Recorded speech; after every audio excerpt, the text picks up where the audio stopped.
top 10 sao nữ được các nam diễn viên cạnh tranh để hợp tác, 4 ngôi sao hàng đầu trong nhóm và 6 ngôi sao mới đang nổi lên. Gần đây, một danh sách nữ diễn viên mà nam diễn viên muốn hợp tác nhất đã được lan truyền trong ngành giải trí.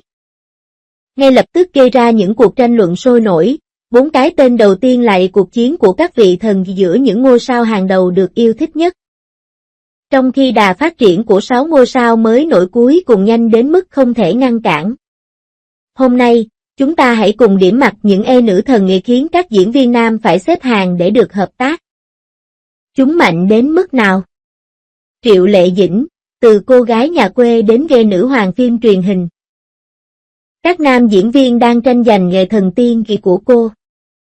Triệu Lệ Dĩnh đã thành công tạo nên huyền thoại trong làng giải trí trong nước với những bộ phim truyền hình ăn khách như Hoa Du Ký và Người tình điệp vũ. Đã càn quét các giải thưởng Bách Hoa, Phi Thiên và Kim Ưng với bộ phim Điều 20, trở thành người gặt hái giải thưởng. Mặc dù sinh ra ở vùng nông thôn và có hoàn cảnh khiêm tốn, bà đã tạo dựng được tên tuổi cho mình bằng những nỗ lực đáng kinh ngạc. Trong giới có một câu nói lưu truyền, bất cứ bộ phim nào Triệu Lệ Dĩnh quay đều thành hit, nam chính cũng sẽ nổi tiếng. Biết mệnh đã giúp Phùng Thiệu Phong trở nên vô cùng nổi tiếng, công chúa mật thám đã đưa Lâm Canh Tân trở thành cái tên quen thuộc. Và Phi truyền kỳ đã đưa sự nghiệp của Vương Nhất Bác một lần nữa thăng tiến. Dương Tử, sao nhí trở thành bùa hộ mệnh cho chồng? Sao nam háo hức được hợp tác với cô? Asset of Love và Longing for Love đã khẳng định vị thế nữ diễn viên số 1 sinh năm 1990 có thể gánh vác một bộ phim truyền hình của Dương Tử. Không giống như những diễn viên khác trở thành nữ hoàng chủ đề bằng cách khiến nam chính trở nên nổi tiếng, Lý Hiện, Đặng Luân và La Vân Hy trở nên nổi tiếng vì đóng chung với cô.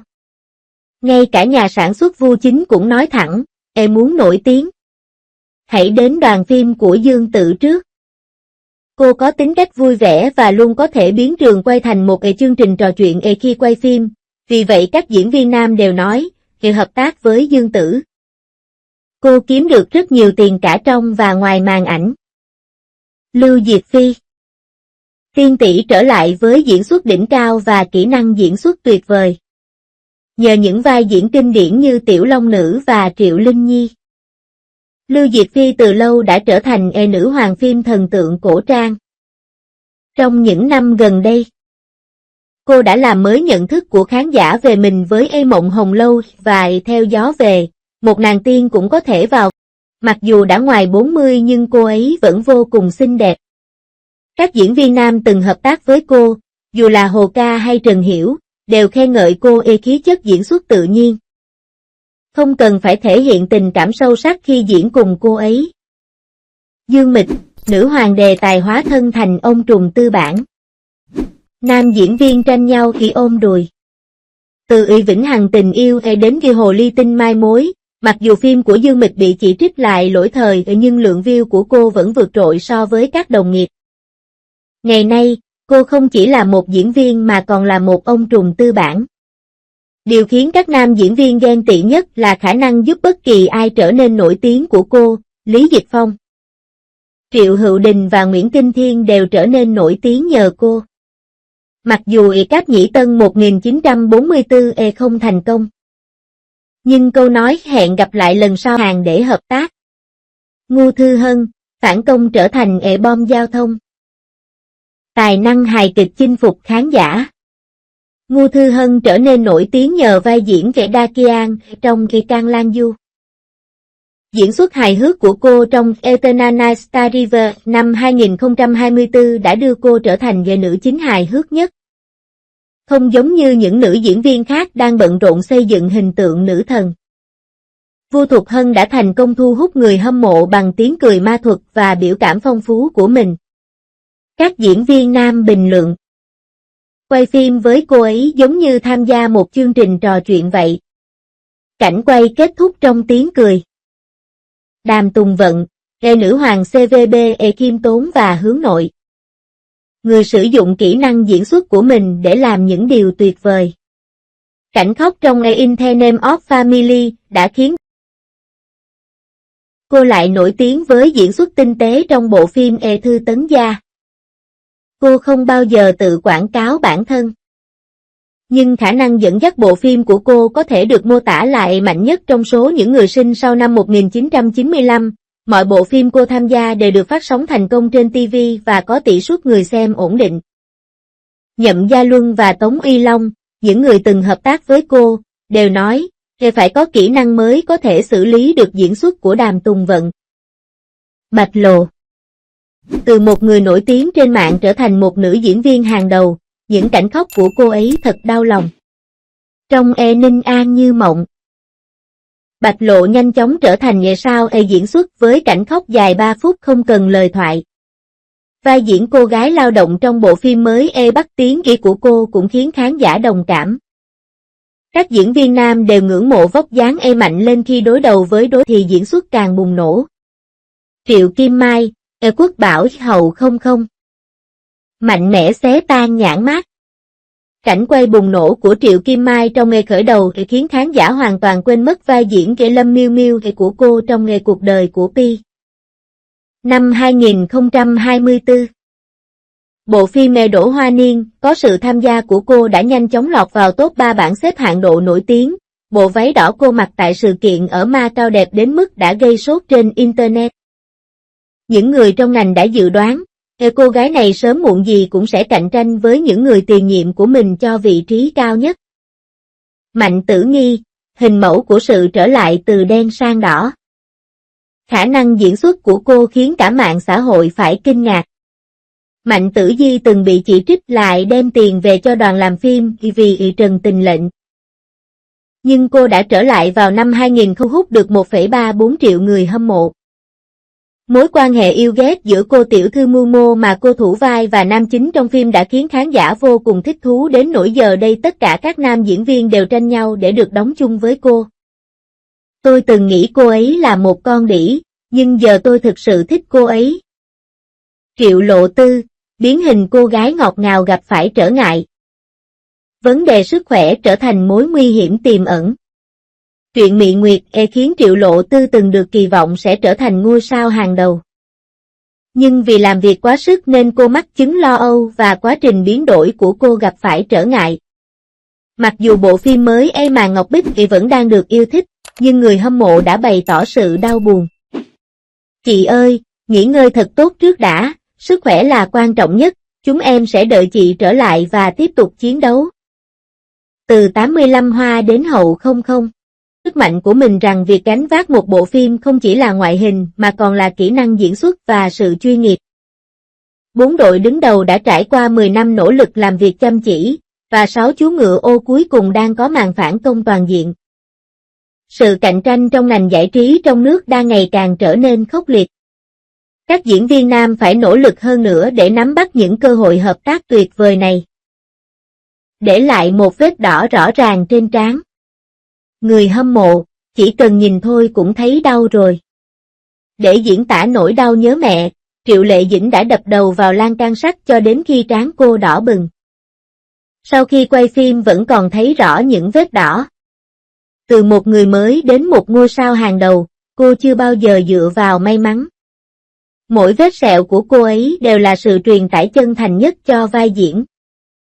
Sự chuyên nghiệp về tự hủy hoại này khiến khán giả cảm thấy đau lòng. Những cảnh quay hậu trường của bộ phim Hoa Nắng đã được tiết lộ. Một đoạn clip biểu diễn của Triệu Lệ Dĩnh đã khiến khán giả phải sốc. Trong phim, để diễn tả chính xác trạng thái đau đớn tột cùng của Cao Nguyệt Tường khi nhớ con gái, Triệu Lệ Dĩnh không ngần ngại đập đầu vào lan can sắt nhiều lần. Cảnh này có sức tác động cực kỳ lớn và ngay lập tức mang lại cho khán giả cảm giác thay thế mạnh mẽ. Cảnh quay hậu trường cho thấy sau khi quay cảnh này, vết đỏ trên trán của Triệu Lệ Dĩnh hiện rõ. Như chúng ta đều biết, những cơn bộc phát cảm xúc của diễn viên trong các cảnh quay tiêu tốn rất nhiều năng lượng tinh thần và thể chất của họ. Lần này, Triệu Lệ Dĩnh dường như không chỉ cạn kiệt về mặt tinh thần và cảm xúc mà trên cơ thể còn xuất hiện những vết đỏ rõ rệt do va chạm. Lần này Triệu Lệ Dĩnh thật sự liều mạng rồi. Cô đã cống hiến hết mình trong để vào vai một bà mẹ bình dân, cô đã không trang điểm. hát bằng tiếng địa phương và thậm chí còn mặc trang phục hở bụng để bán rượu trên sân khấu. Bạn có thể cảm nhận được sự tàn nhẫn của cô ấy chỉ bằng cách xem đoạn giới thiệu. Cô ấy giết cá trong khi cơ thể có mùi cá, bị lột đồ và làm nhục trước công chúng, và đánh kẻ hiếp dâm bằng chai rượu. Mỗi cảnh quay đều toát lên tinh thần về tôi sẽ dốc hết sức. Phùng Tiểu Cương không thể chịu đựng được nữa, thẳng thắn nói rằng những gì cô đang diễn không phải là vai diễn mà là bản năng sinh tồn. Đây không phải là diễn xuất. Đây rõ ràng là đang mạo hiểm mạng sống của mình. Để có được vai diễn này, Triệu Lệ Dĩnh đã phải chi rất nhiều tiền. Cô không chỉ tăng 10 pound mà còn phải bò trong bùn. Học ngôn ngữ ký hiệu và không sử dụng diễn viên đóng thế cho các cảnh hành động, điều này đã gây ra tổn thương. Bộ phim không chỉ lột tả nỗi đau cá nhân mà còn khơi dậy những vết sẹo của xã hội. Những điểm đau về mặt xã hội như sự phân biệt đối xử trong tuyển dụng đối với các tù nhân được thả. Những khó khăn trong sinh tồn của các bà mẹ đơn thân và sự hỗ trợ lẫn nhau giữa những người phụ nữ cơ sở đều bị phơi bày. Cao Nguyệt Tường, do Triệu Lệ Dĩnh thủ vai, phải vật lộn để sinh tồn ở tầng lớp dưới cùng của xã hội, từ việc bị giam cầm đến trở thành một nữ tiếp viên để kiếm 200.000 nhân dân tệ để cấy ghép ốc tai điện tử cho cô con gái khiếm thính. Một điểm nhấn khác trong phim là mối quan hệ giữa Triệu Lệ Dĩnh và bạn tù của cô là Hắc Mỹ, do Lam Tây Á thủ vai. Từ việc đấu đá lẫn nhau lúc đầu cho đến sát cánh chiến đấu chống lại tên trùm vô đạo đức sau này, hai người phụ nữ đã bảo vệ phẩm giá của mình bằng chai rượu và dao. Diễn giải ý nghĩa của lòng tốt và sự khoan dung. Bộ đó, thổi bùng niềm đam mê của khán giả bằng những cảnh phản công dữ dội. Con đường phản công của Triệu Lệ Dĩnh có thể được coi là kịch bản nữ chính chân thực nhất trong làng giải trí trong nước. Không có sự hỗ trợ về vốn liếng. Ông phải dựa vào tinh thần tuyệt vọng của mình để vượt qua vòng vây. Hiện tại, doanh thu bán vé trước của Sunny Furlau đã vượt quá 100 triệu nhân dân tệ. Rất có thể đây sẽ là trận chiến then chốt giúp Phùng Tiểu Cương giành được danh hiệu nữ diễn viên chính xuất sắc nhất. Trận chiến Tết Thanh Minh sắp bắt đầu, 16 bộ phim mới đã sẵn sàng. Nhưng Hoa Hướng Dương được mong đợi nhất đột nhiên biến mất, cửa sổ bán vé trước không mở, đoàn làm phim im lặng, ngay cả đạo diễn lắm lời Phùng Tiểu Cương cũng im lặng. Bộ phim này trước đó được dự đoán sẽ bán được 290 triệu nhân dân tệ. Đây là lần đầu tiên Triệu Lệ Dĩnh vào vai một nhân vật cấp thấp Cương quay trở lại để đóng một bộ phim có chủ đề hiện thực. Đây là sự kết hợp hoàn hảo dù bạn nhìn nhận theo cách nào. Kết quả là ngay cả ổ cứng phim cũng đã được gửi đến rạp chiếu phim và độ dài đã được ấn định là 124 phút, nhưng vẫn không có tiến triển gì trong việc bán trước. Điều này thật kỳ lạ. Anh Phi cho rằng Hoa Hướng Dương có khả năng bị hủy, khả năng cao Phùng Tiểu Cương và Triệu Lệ Dĩnh sẽ rút phim khỏi lịch chiếu. 01. Dự báo không như mong đợi. Trước tiên chúng ta hãy nói về dự đoán 290 triệu này. Việc đưa ra dự đoán trong ngành công nghiệp điện ảnh không chỉ là việc đoán mò. Nó phụ thuộc vào các chỉ số cụ thể như điều kiện thị trường, mức độ nổi tiếng của diễn viên và trình độ đạo diễn. 6 hãng truyền thông lớn đã tính toán về xung phao. Với mức thấp nhất là 200 triệu và mức cao nhất là 290 triệu.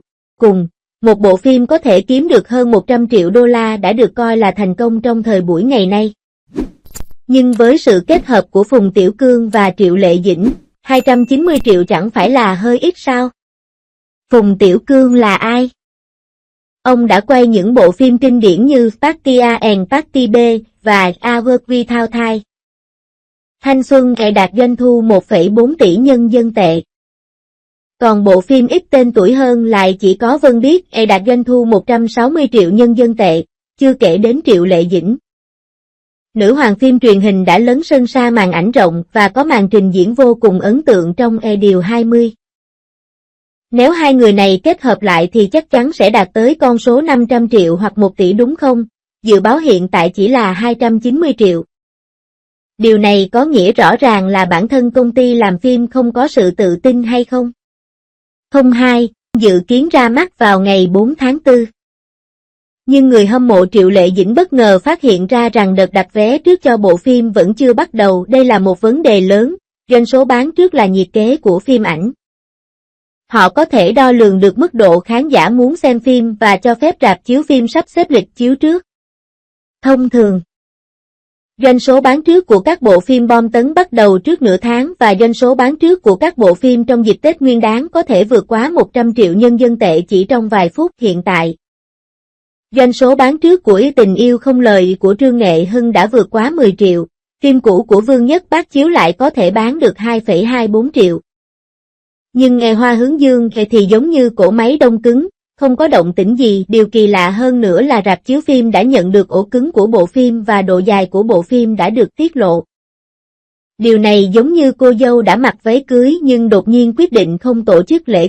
Có thể có 3 lý do cho điều này. Đầu tiên, chủ đề này là một thảm họa. Bộ phim này kể về một người phụ nữ được thả khỏi tù và tiếp tục phạm tội để có tiền chữa bệnh cho con gái. Nó nói về những người sống bên lề xã hội. Gần đây, Tenet Typhoon đã bị thu hồi vì đề cập đến vấn đề nhạy cảm. Nguyên mẫu của Nghe Hoa Hướng Dương là một trường hợp có thật, và Phùng Tiểu Cương đã quay phim rất khắc nghiệt, nên có thể nó sẽ bị kẹt trong phần đánh giá. Tôi nghe nói họ thậm chí còn chưa có được giấy phép phát hành nên có thể họ phải tạm thời thay đổi cốt truyện hoặc quay lại thứ hai. Bị người khác chặn lại ngay sau khi Tenet Typhoon bị rút khỏi lịch chiếu. Operation Phốt Hung của Lương Triều Vĩ đã ngay lập tức thay thế. Bộ phim này đã nằm trong hộp 6 năm rồi. Nó đột nhiên xuất hiện vào thời điểm này, và thời điểm xuất hiện rất chính xác. Rõ ràng là nó đến đây để giành lạnh và sợ thua cuộc. Thị trường phim ảnh hiện nay lạnh như băng. Không ai đi xem phim sau Tết Nguyên đán. Bộ phim của Hinata 2 vẫn đang thống trị màn ảnh, và doanh số bán trước của Silent Love đang tăng lên nhờ danh tiếng tốt của phim. Nhìn Triệu Lệ Dĩnh làm việc chăm chỉ như vậy, người ta không khỏi nghĩ đến câu nói, kẻ tàn nhẫn không bao giờ than phiền về thời cuộc. Trong ngành giải trí cạnh tranh khốc liệt này, nếu bạn muốn nổi bật, bạn phải làm việc chăm chỉ hơn gấp trăm lần. Triệu Lệ Dĩnh đã chứng minh bằng hành động của mình rằng chỉ cần cố gắng thì không có gì là không thể làm được. Từ khi bước chân vào ngành giải trí cho đến khi trở thành ngôi sao hàng đầu như hiện nay, Triệu Lệ Dĩnh đã từng bước tiến lên và chứng minh bản thân bằng thực lực của mình. Diễn xuất của cô trong Nghe Hoa Nắng một lần nữa chứng minh sự tận tụy và chăm chỉ của cô trong sự nghiệp diễn xuất. Điều này không phải là ngẫu nhiên, cũng không chỉ dựa vào may mắn giúp cô có được chỗ đứng vững chắc trong ngành giải trí cạnh tranh khốc liệt và giành được tình cảm và sự công nhận của nhiều khán giả. Tôi rất mong được chứng kiến màn trình diễn tuyệt vời hơn của Triệu Lệ Dĩnh trong Ngày Hoa Nắng khi bộ phim được phát hành.